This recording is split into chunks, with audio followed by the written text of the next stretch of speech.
Өнөөдрийн салбар хуралдаанд хүрэлцэн ирсэн зочид төлөөлөгчид та бүхэнд энэ өдрийн мэндийг дэвшүүлье.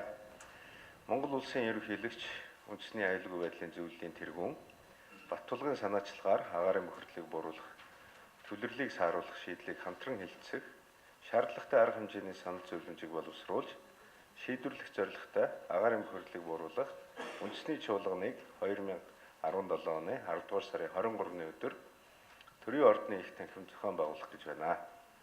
Уг арга хэмжээг ерөнхийлөгчийн тамгын газар, орчны бохирдлыг бууруулах үндэсний хороо, байгаль орчин аялал жуулчлалын яам, эрчим хүчний яам, эрүүл мэндийн яам, барилга утаа яам, нийслэлийн засаг даргын тамгын газар, дэлхийн эрүүл мэндийн байгууллага, төрийн бус байгууллагууд олон нийтийн оролцоотойгоор зохион байгуулж байна.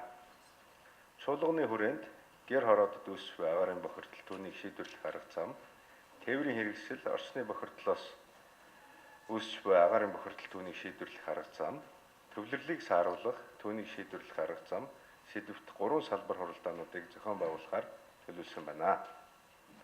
Гэр хороодын яндангийн утаанаас гадна агаар бохирдуулагч нэг их усэр нь авто тээврийн хэрэгсэл юм а. Улаанбаатар хотод 2016 онд 439 мянга гаруй тээврийн хэрэгсэл тоологдсон бөгөөд эдгээр автомашинаас ялгарч байгаа удаа угаарын хийн нийслэлийн агаарын бохирдлын 10%-ийг эзэлж байна. Нийт авто тээврийн хэрэгслийн 60 гаруй хувь нь 10-аас дээш жилийн насжилттай удаан эдлэгдсэн хуучин автомашин байгаа нь илүү их бохирдолд үүсгэхэд нөлөөлж байна.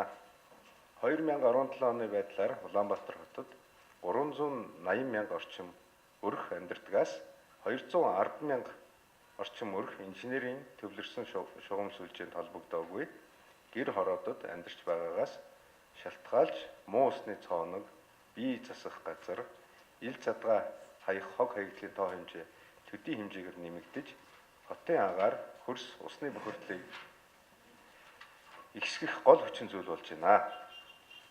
Агаар орчны бохирдол санаа зовндог, бууруулах чиглэл сэтгэл зүтгэлээр зориулж үйл ажиллагаагаа эрхлэгчид, эрдэмтэн судлаачид та бүгд салбарт тулгамдшгүй асуудал бэрхшээл өнөөдрийн нөхцөл байдлыг бодиттой үнэлж цаашаа шийдвэрлэх арга замыг хилцсэн ажлын уялдаа холбоогоо бэхжүүлэхэд чухал ач холбогдолтой арга хэмжээ болно гэдэгт итгэлтэй байна.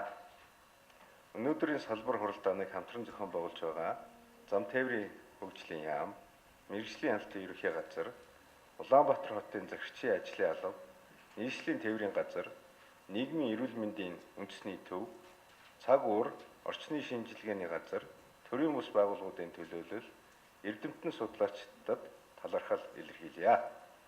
Салбар хуралдаанд амжилт хүсье. Монгол Улсын ерөнхийлөгчийн саналгаар зохион байгуулж байгаа үндэсний шуулганд оролцож байгаа та бүхэнд өдрийн мэнд хүргэе.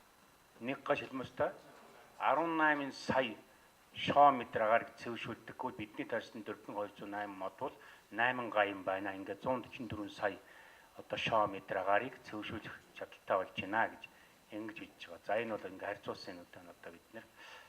За бид нар мөн одоо бас нэг дараагийн асуудал бид нэр төмөр замын хамгаалтын тороос хамгаалтын дотор баян зүрхийн амгалан өртөөнөөс төмөр замын толгой төртөө хүртэх замын хоёр талын тусгаарлах зурвасаар нийтдээ бид 8,000 улаас 24,000 хайлтсыг тарьж нэг өсөндөө ногоон төгөл зурвас болох ажлыг бол эхлүүлсэн энэ цаашдаа жил явна.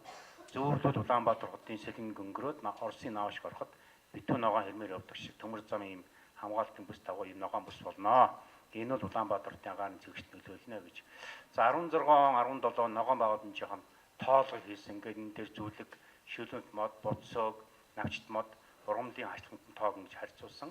За бид улсын газрын хэлбэрт бол нэг хүнд ногоон байгууламжийн хэмжээ одоогийн байдал 2.3 бий. За энийг бол 5.8 болох зорилтын хүрээнд энэ дөрвөн жил ажилланаа. За цаашдаа бодлого чиглэлээ гаргасан. Ер нь Улаанбаатар хотыг бид нар энэ 4 жилд нэг 10-аас 12 мянган ширхэг шилмүс жилийн 4 өдрөд дургадаг 4-5 настай агаарын зөвшөлт байнга ажилтдаг юм одоор гиж өрн болгож сургууль цэцэрлэг эмнэлэг байгуулгыг төмөр замын даг хамгаалтын бүсээ. За оршуулгынхаа газарт бас одоо мод буцааг тарий. За айл өрхийн одоо хашаанд ногоон байгуулалт бол Улаанбаатар хотыг мөнх ногоон болгоё гэсэн ийм бодлого өрөнд явж байна. Энэ агаарын бохир. Манай улсад тээврийн хэрэгслийн тоо сүүлийн жилүүдэд бол эрс нэмэгдэж байгаа. Үүнтэй холбоотойгоор тээврийн хэрэгслээс ялгарч байгаа утаа олон хог хаягдлын хог аяглаас үүссэн сөрөг үр дагаврууд бол эрчимтэй өсөж байна.